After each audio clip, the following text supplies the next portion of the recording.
அடுத்து வரக்கூடிய தலைவிதி என்னன்னு பாத்தீங்கன்னா, சிம்மராசி அன்பர்களே, உங்களுடைய நல்ல குறிச்சு வச்சுக்க, ரொம்ப ரொம்ப முக்கியமான பாயிண்ட் இது. நீங்கள் உங்கள் வாழ்க்கையில் எவ்வளவுதான் பணம் பொருள் சேர்த்தாலும் நீங்களே அந்த பணத்தையும் பொருளையும் செலவழித்து தீர்ப்பீர்கள். மறுபடி அந்த பணத்தை இழந்து ஏமாந்து போயோ இல்லை தேவையில்லாத செலவு பண்ணியோ விட்டுட்டு மறுபடி சம்பாதிப்பீங்க, மறுபடி இழப்பீங்க. இப்படி வெல்த்தை அக்யூமுலேட் பண்ணி பண்ணி மறுபடி லூஸ் பண்ணி திருப்பியும் கெயின் பண்றது தான் உங்க வேலை. ஆனா கடைசியில பணம் சேர்த்து உங்களோட சந்ததியருக்கு விட்டு விட்டு தான் நீங்க போவீங்க. இதுதான் தலைவிதி. அனைத்து சிம்மராசி அன்பர்களுக்கும் மறுபடி நிறைய வெல்த் அக்யூமுலேட் பண்ணி மறுபடி அதை இழந்து திருப்பி அதை பணம் சம்பாதிச்சு பொருளாதாரத்தை இழந்து கீழே விழுந்து மறுபடி எழுந்து சம்பாதிக்கிறது, கீழே விழுந்து மறுபடி எழுந்து சம்பாதிக்கிறது. எத்தனை அனுபவங்கள் வந்தாலும் கூட உங்களால் இதை மாற்றிக்கொள்ள முடியாது. நான் உண்மையை உறக்க சொல்கிறேன். அடுத்து வரக்கூடிய பாயிண்ட் என்னன்னா, சிம்மராசிக்காரர்கள் இருக்கக்கூடிய ஆணாக இருக்கட்டும் பெண்ணாக இருக்கட்டும், இவர்களை விட சிறந்த தந்தையவோ தாயவோ பார்க்கவே முடியாது. சிம்ம ராசியில் இருக்கக்கூடியவங்க உங்களுக்கு அப்பா, சிம்ம ராசியில் இருக்கக்கூடிய உமன் உங்களுக்கு அம்மா அப்படின்னா, இவர்களோட சிறந்த ஒரு தாய்மார்களையும் தந்தைகளையும் பார்க்க முடியாது. தன்னுடைய குழந்தைகளுக்காக எதையும் இழப்பாங்க, எதை வேண்டுமானாலும், சுய கௌரவம் உட்பட. சுய தன்மானம் தான் சிம்ம ராசிக்கு, சுய கௌரவம் தான், ஈகோ தான் நம்பர் 1. 1000 கோடி ஒரு தட்டுல, தன்மானம் ஒரு தட்டுல 1000 கோடி தூக்கி காலால் எட்டி வச்சிருவாங்க. இதுதான் சிம்மராசி. அப்படிப்பட்டவர்கள் தன்னையே கூட தன் குழந்தைக்காக, தன் மகனுக்காக, மகளுக்காக இழக்க கொஞ்சம் கூட தயங்க மாட்டார்கள்.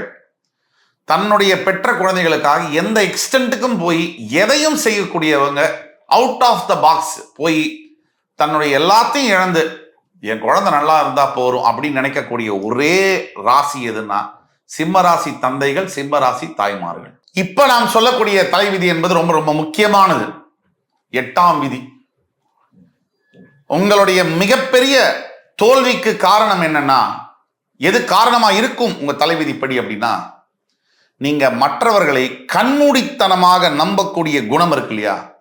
நம்புவது தப்பு இல்லை, கண்மூடித்தனமாக நீங்கள் நம்பக்கூடிய குணம்தான் உங்களுடைய வாழ்க்கையில ஏற்படக்கூடிய மிகப்பெரிய தோல்விகளுக்கு காரணமாக இருக்கும். பிளைண்டா ட்ரஸ்ட் பண்றது ஒருத்தர, இதுதான் உங்களுடைய பிக்கஸ்ட் டிஃபீட்ஸுக்கு காரணமா இருக்கக்கூடிய. இதை நீங்க மாத்திக்கொண்டே ஆக வேண்டும். வெளுத்ததெல்லாம் பால் அல்ல, இதை நீங்க புரிஞ்சுக்கணும். இப்ப சொல்ல போற தலைவிதி 9ஆம் மற்றும் 10ஆம் விதி. இந்த 9ஆம் விதிப்படி சிம்மராசி அன்பர்களுக்கு கண்டிப்பாக கல்யாண வாழ்க்கையில் திருப்தியான சூழ்நிலை இருக்க முடியவே முடியாது. எந்த சிம்மராசி ஆணாக இருந்தாலும் பெண்ணாக இருந்தாலும் நீங்க கேட்கலாம். 99.99% சிம்மராசி ஆண்கள் மற்றும் பெண்களுக்கு தன்னுடைய வாழ்க்கை துணையால நச்ச நச்ச நச்ச நச்சன்னு தான் இருக்கும்.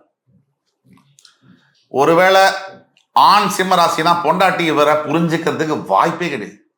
அது ஆட்டோ ஓட்டுற சிம்மராசி அன்பர்லேருந்து IAS ஆஃபீஸராக இருக்கக்கூடிய சிம்மராசி அன்பர் வரைக்கும் இதே பலன் தான். இதை மாற்றவே முடியாது. இதுதான் தலைவிதி. நீங்க தான் மாறிக்கணும், உங்களோட தலைவிதி மாறாது. இதே மாதிரி ஒரு பெண் சிம்மராசி இருக்கீங்க, கணவர் பெண் வேற ராசி, கணவர் சிம்ம ராசின்னு வச்சுங்க.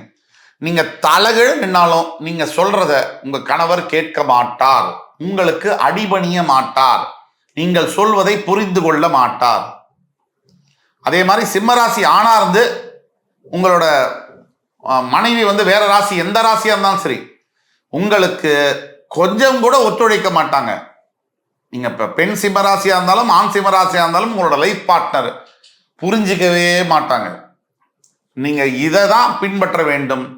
புரிஞ்சவங்களுக்கு சொல்ல வேண்டிய அவசியம் இல்லை, புரியாதவங்களுக்கு சொல்லியும் பிரயோஜனம் இல்லை. இதை தாரக மந்திரத்தை மனசுல ரிஜிஸ்டர் பண்ணிக்கோங்க. 10ஆம் விதி என்னன்னா, 85% சிம்மராசி என்பவர்களுக்கு தலைவிதி என்னன்னா, ஒன்றுக்கு மேற்பட்ட திருமணங்கள் நடக்கக்கூடிய வாய்ப்புகள் இருக்கு. ஒரே திருமணம் சிம்மராசியில பண்ணியிருக்காரு அப்படின்னா அது விதிவிலக்கு தான். அட்லீஸ்ட் கல்யாணத்துக்கு முன்னாடி ஏதோ ஒரு காதல் திருமணம் வரைக்கும் நின்று இருக்கும், ஏதாவது ஒன்று நடந்திருக்கும். சிம்மராசியா இருந்து ஒரு பொண்ணு தான் நான் லவ் பண்ணேன், அந்த பொண்ணை தான் கல்யாணம் பண்ணிக்கிட்டேன், அவங்களோட தான் 40 வருஷமா குடும்பம் நடத்துறேன்னு சொன்னீங்கன்னா உங்களுக்கு மேல போய் சொல்ல யாராலையும் முடியாது. விதி விலக்குகள் உண்டு இதுலயும். ஆனா விதி விலக்குகள் விதியாகாது. நம்ம பேசக்கூடியது 80 முதல் 85% சிம்மராசி அன்பர்களை பற்றி. இப்ப சொல்ல போறது இந்த தலைவிதி 12ஆம் தலைவிதி மிக மிக முக்கியமானது. உங்கள் ஆரோக்கியம் மற்றும் ஆயுள் சம்பந்தப்பட்டது. பெரும்பாலான சிம்மராசி நேயர்களுக்கு 20 முதல் 30 வரை, 50லேருந்து 60க்குள்ள, இந்த 10 வருஷத்துக்குள்ள ஏதாவது ஒரு மேஜர் நோய் டிசீஸ் வரக்கூடிய வாய்ப்புகள் இருக்கு.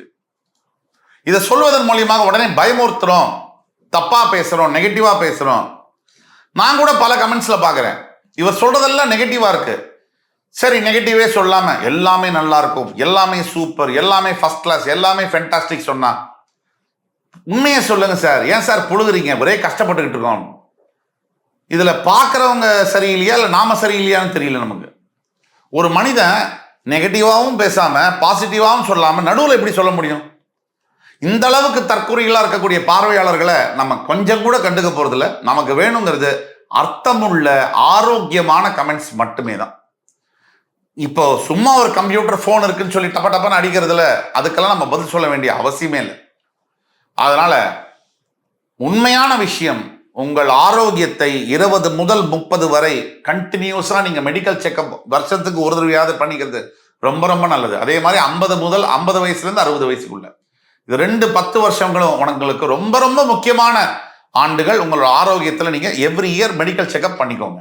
எல்லாத்தையும் விட ஒரு மிக முக்கியமான தலைவிதி 13ஆம் விதி என்னன்னா, எத்தனை துன்பங்கள் வந்தாலும், எத்தனை சோதனைகள் வந்தாலும், எத்தனை வேதனைகள் வந்தாலும் கடைசியில சிம்மராசி அன்பர்களே நீங்க தான் சத்தியமா ஜெயிப்பீங்க.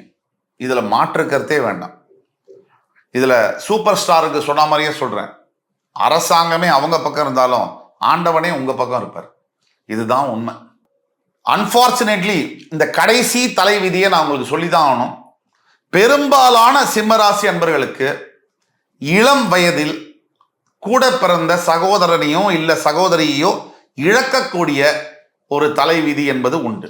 எல்லோருக்கும் அல்ல, விதிவிலக்குகள் உண்டு. 75 to 80% ஆஃப் த சிம்மராசி அன்பர்களுக்கு சிறு வயதிலேயே தன் கூட பிறந்த பிரதரையோ சிஸ்டரையோ இழக்கக்கூடிய வாய்ப்பு என்பது உண்டு. அவர்களும் கூட நீங்க கொஞ்சம் கவனிச்சுக்கிறது, ஆரோக்கியத்தை பார்த்துக்கிறது, அவங்க உங்கள்கிட்ட சரியா நடந்துக்கலாம் பரவாயில்ல, நீங்க பாசத்தை காமிக்கிறது நல்லது. சிம்மராசி அன்பர்களை இப்ப நம்ம பேச போறது, நீங்கள் எதை எதிர்பார்க்கலாம் உங்கள் வாழ்க்கையில், வாட் யூ கேன் எக்ஸ்பெக்ட். இதுல முதல் பாயிண்டா வரக்கூடியது, நீங்க யார் யார் மேல அதிகமா அன்பு பாசம் காதல் வைக்கிறீங்களோ அவங்க எல்லாம் ஒரு காலத்துல உங்களை கண்டிப்பா நெஞ்சில ஏறி மிதிக்க போறாங்கன்றத நீங்க புரிஞ்சுக்கிட்டே ஆகணும், எதிர்பார்த்தே ஆகணும். அப்ப நீங்க யார்கிட்டயுமே கொஞ்சம் 2 அடி தள்ளி இருக்கிறது தான் உங்களுக்கு நல்லது. இதுல என்ன விஷயம்னா, நீங்க யார் மேல ரொம்ப அன்பு காமிக்கிறீங்களோ பாசம் ஈடுபாடு வச்சிருக்கீங்களோ அவங்க தான் உங்களை அதிகமா காயப்படுத்துவாங்கன்றது தான் உங்க தலைவிதி. அதே மாதிரி யாராக இருந்தாலும் 2ஆம் பாயிண்ட் என்னன்னா, நீங்க எதை எதிர்பார்க்கலாம், யாராக இருந்தாலும் நீங்க ரொம்ப எமோஷனலா அட்டாச் ஆகக்கூடிய டைப் அப்படிங்கிறதுனால அவங்களுடைய இழப்பு என்பது கண்டிப்பா வரும். இழப்புன்னா அவங்க மரணம் இல்லை, அவங்களோட பிரிவு சண்டை வந்தோ ஒரு மிஸ் அண்டர்ஸ்டாண்டிங் பிரிவு என்பது வந்தே ஆகும். அப்படி வரும்போது உங்களால் அதை தாங்க முடியாது. அதற்காகவே ரொம்ப அட்டாச்மெண்ட் எது மேலேயும் யார் மேலேயும் வைக்காதீர்கள். கைகூப்பி கேட்டுக்கொள்கிறேன், வைக்காதீர்கள். 3வது பாயிண்ட் என்னன்னா, நீங்க எதை எதிர்பார்க்கலாங்கிறதுல யாரையுமே பிளைண்டா ட்ரஸ்ட் பண்ணாதீங்க. Nobody is interested in your growth. யாருக்கும் உங்களுடைய வளர்ச்சியில உங்களுடைய முன்னேற்றத்துல ஆர்வமோ ஒரு ஆசையோ கிடையாது. இதை மனசுல ஓப்பன் பண்ணி சுத்தியில் அடிச்சு ஆணி மாதிரி பதிவு பண்ணிங்க. இதுல 4ஆம் விதி, உங்களுடைய திருமண வாழ்க்கை என்பது ஒரு காம்ப்ரமைஸ்டு லைஃபா தான் இருக்கும். அது முழுமையான திருப்திகரமான வாழ்க்கையா இருப்பதற்கான சூழ்நிலை என்பது தலைவிதிப்படி அமைய வாய்ப்பில்லைங்கிறதுனால நீங்க உங்க திருமண வாழ்க்கையில எதிர்பார்ப்புன்னு இருக்கு இல்லையா, 0 எக்ஸ்பெக்டேஷனை வச்சுக்கோங்க. நீங்க நிறைய எதிர்பார்ப்புகளை வச்சீங்கன்னா ஏமாற்றமும் அதிகமாகும். இதை மனசுல நிறுத்திக்கோங்க. இப்ப நம்ம சொல்ல போற பாயிண்ட் ரொம்ப ரொம்ப முக்கியமானது. பைசா வரும் பொழுது அதை சேர்த்து வைத்துக்கோங்க. காற்றுள்ள போதே தூற்றிக்கொள். வழியில பணம் வரும்போது தள்ளி மாதிரி அள்ளி விட்டுட்டு பின்னாடி அந்த பணத்தை பின்னாடி ஓடுறதுல அவஸ்தைப்படுறதுல அர்த்தமே இல்லை. 5 ரூபாய் வந்தா உங்க பாக்கெட்ல இருக்கிற வரைக்கும் தான் அது உங்க 5 ரூபாய். அது அடுத்த பாக்கெட்டுக்கு போயிடுச்சுன்னா அவங்களோட 5 ரூபாய். இதை நினைவில் வைத்துக் கொள்ளுங்கள். இப்போ பரிகாரங்கள், தீர்வுகள், ரெமெடிஸை பத்தி பேசுவோம். சிம்ம ராசியில் பிறந்த அனைத்து அன்பு உள்ளங்களும் நீங்கள் உங்கள் வாழ்க்கையில் கடைபிடிக்க வேண்டிய 5 முக்கிய பாயிண்ட்ஸ் என்ன அப்படின்னு பார்ப்போம். இதுல முதலாவதாக வருவது, சிம்மராசியில் பிணைந்த அனைத்து நண்பர்களும், பிரதர்ஸ் அண்ட் சிஸ்டர்ஸ் எல்லாருமே கண்டிப்பாக ஒவ்வொரு ஞாயிற்றுக்கிழமையும் சிவன் கோவில் போவதுங்கிறது கண்டிப்பாக போயாகணும். பிரதோஷம் தோறும் சிவனுக்காக ஒரு பொழுது விரதம் இருப்பது என்பது அவ்வளவு நல்லது. இரண்டாவது பாயிண்ட், சிம்மராசியில் பிறந்த அனைத்து அன்பர்களுக்கும் மெடிடேஷன் இஸ் அ மஸ்ட். தியானம் நீங்க செய்ய செய்ய செய்யதான் உங்கள் மனது பக்குவப்படும், பேலன்ஸ்டா இருக்கும். நீங்க சந்தோஷம் வந்தா எகிரி குதிக்கிறதும், சங்கடம் வந்தா ஓன்னு பிறண்டு அழுகிறதும், இது இல்லாம இருக்கக்கூடிய மனசு வேணும்னா அப்படியே நிலைத்து நிற்கணும். அதுக்கு தியானம் தான் உங்களுக்கு வழி கொடுக்கும். மூன்றாவது முக்கிய பாயிண்ட், எமோஷனலா ஃபூலா இருக்காதீங்க. யாராவது உங்களை புகழ்ந்தாலோ உங்களை பத்தி பெருமையா பேசினாலோ அவங்கள நம்பி எல்லாத்தையும் அவுத்து கொடுக்கறது, எல்லாம் அந்த நகையெல்லாம் வச்சுக்கோ, பேங்க் அக்கௌண்ட்ல காசெல்லாம் நீயே வச்சுக்கோ அப்படின்னு செய்யறது முட்டாள்தனம். அதை நீங்கள் என்று நிறுத்துகிறீர்களோ அன்றுதான் உங்கள் வாழ்க்கை புதுமையாக ஆரம்பமாகும். நான்காவது, எந்த சிச்சுவேஷன்லையும் ஓவர் ரியாக்ட் பண்ணாதீங்க. அந்த சிச்சுவேஷனுக்கு எது தேவையோ பதட்டப்படுறது, மிகுதியா கோவப்படுறது, இதை குறைத்து கொள்ளுங்கள். அந்த சூழ்நிலைக்கு எது தேவையோ அதை மட்டும் செய்யுங்கள். அதிகமா கோபமும் படாதீங்க, அதிகமா ஆசையும் படாதீங்க. ரெண்டையும் பேலன்ஸ்டா வச்சுக்க சிம்ம ராசி அன்பர்களே, உண்மையிலே உங்களை மாதிரி ஒரு மிகப்பெரிய தலைவர்களையோ சாதனையாளர்களையோ பார்க்கவே முடியாது. இப்ப நான் சொல்ல போறதுதான் அனைத்து இதுலயும் ரொம்ப முக்கியமானது.